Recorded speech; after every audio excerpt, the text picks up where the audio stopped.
الملك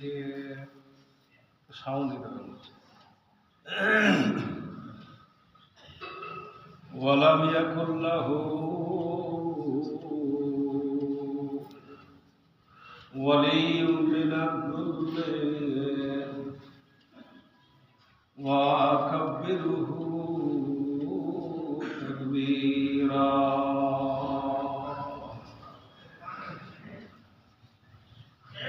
وأشهد أن لا إله إلا الله وحده لا شريك له وأشهد أن سيدنا وحبيبنا ومولانا محمدا عبده ورسوله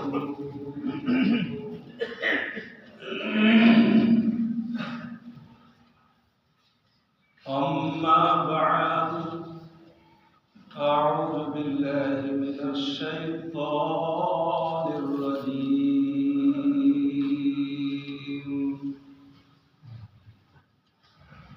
بسم الله الرحمن الرحيم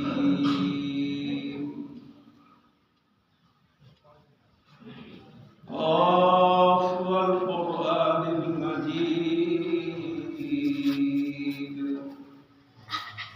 بل عجبوا أن جاءهم منذر منهم فقال الكافرون هذا شيء عجيب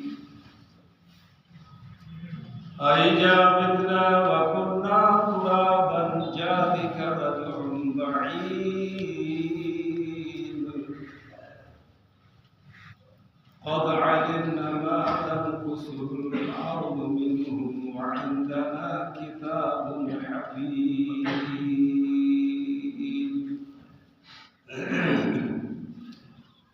بارك الله ونفعنا وإياكم بالآيات الحكيم إنه كان جوابا كريما إن الحمد لله وكفى والسلام على عباده الذين اصطفى أما بعد أعوذ بالله من الشيطان الرجيم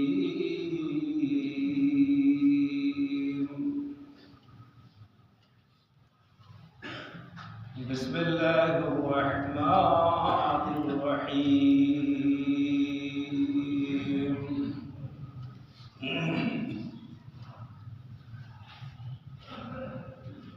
يوم يجمعكم ليوم الجمع ذلك يوم التغابن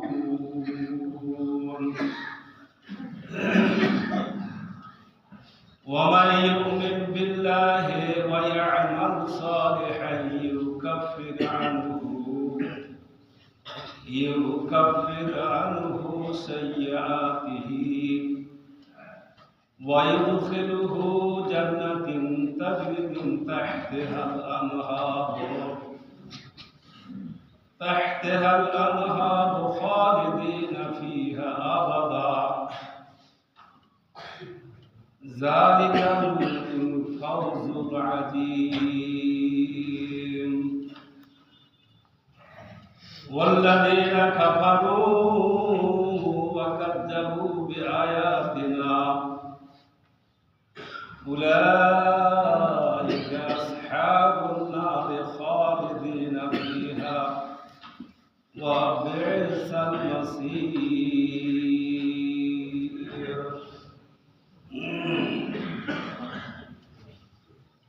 وقال النبي صلى الله عليه وسلم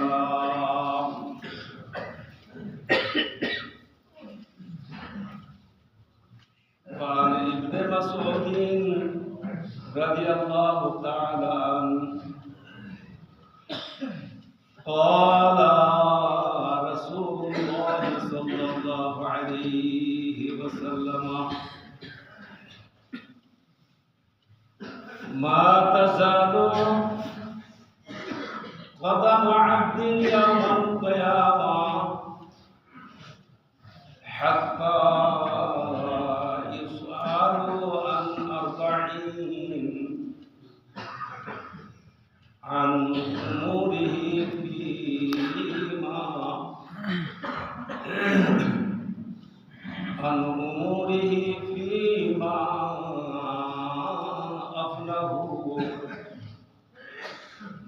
شبابه فيما أبله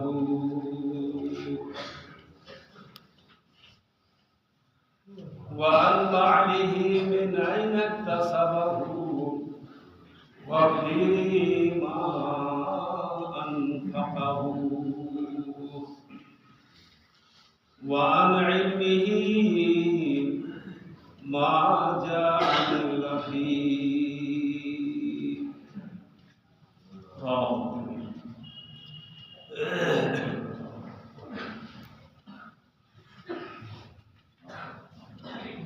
উপস্থিত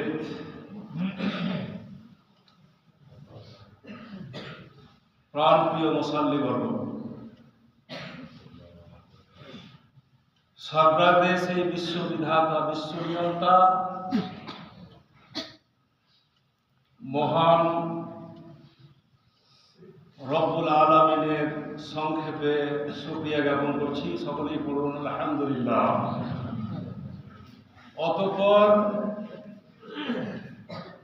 তার প্রেরিত নবী সৈয়দুল মুরসালিন রাহমাতুল লিল আলামিন,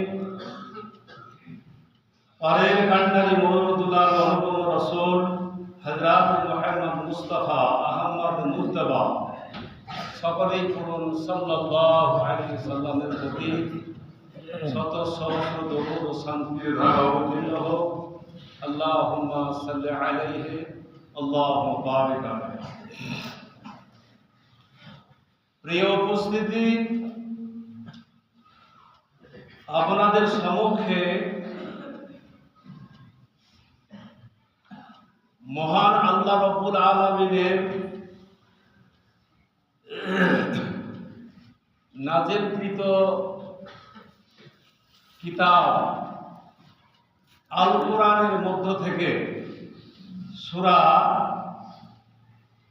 আত-তাগাবুন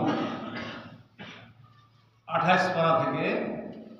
সূরা আত-তাগাবুনের 9 এবং 10 নম্বর আয়াত পাঠ করছি। আর সুনানে তিরমিজির হযরত আব্দুল্লাহ ইবনে মাসউদ বর্ণিত একটা হাদিস আপনাদের সম্মুখে পেশ করেছি। এই আয়াত দুখানাকে এবং হাদিসখানাকে সামনে রেখে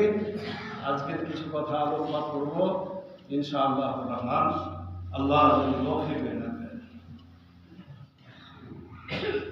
প্রিয় উপস্থিতি,